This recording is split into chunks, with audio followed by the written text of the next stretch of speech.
Good evening. It is 10 p.m. here in Seoul. I'm Adi, the AI anchor with the headline news. President Yoon has pledged to generate $2.5 billion worth of nuclear power projects and to provide extra financing worth $750 million. The pledge was shared earlier on this Thursday during the 14th session of the government's policy briefing open to the public, this time on plans to advance Korea's nuclear power industry. Also during his term in office, over $3 billion will be earmarked for related R&D with supporting legal guidelines in place. South Korea's central bank has decided to keep its benchmark interest rate steady at 3.5% for the ninth consecutive time. The Bank of Korea reached this decision amid continued higher than targeted consumer price growth and global geopolitical tensions affecting supply chains. It also maintained the country's economic growth projection for the year at 2.1%, as well as the inflation forecast at 2.6% as set last November. Top diplomats of South Korea and the U.S. will meet in Washington next week.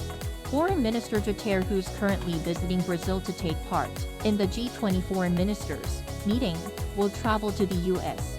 to sit down for talks with his American counterpart, Antony Blinken. The two sides will likely discuss ways to strengthen bilateral cooperation on issues, including economic security and extended deterrence against North Korea's nuclear threats. During his visit, who is also expected to ask the Biden administration to pay close attention to South Korean companies' concerns about the Inflation Reduction Act and the CHIPS Act. South Korea's foreign ministry called in a senior Japanese diplomat on Thursday to protest an event in Japan held to highlight its territorial claim over Korea's Dokdo Island. The ministry's Hyun-min, the deputy chief of mission at the Japanese embassy in Seoul, calling on Japan to abolish the annual event, which was attended by a high-level Japanese government official. A spokesperson said in a statement that Dokdo is the territory of South Korea historically, geographically, and under international law. Dokdo, the easternmost group of islets belonging to South Korea, has long been the center of a diplomatic dispute, as Tokyo continues to claim that they belong to Japan. In sports news, former Los Angeles Dodgers and Toronto Blue Jays pitcher Ryu Hyun-jin is returning to Korea after 10 years in Major League Baseball. Ryu's former club in the KBO, the Hanwha Eagles, announced his return on Thursday.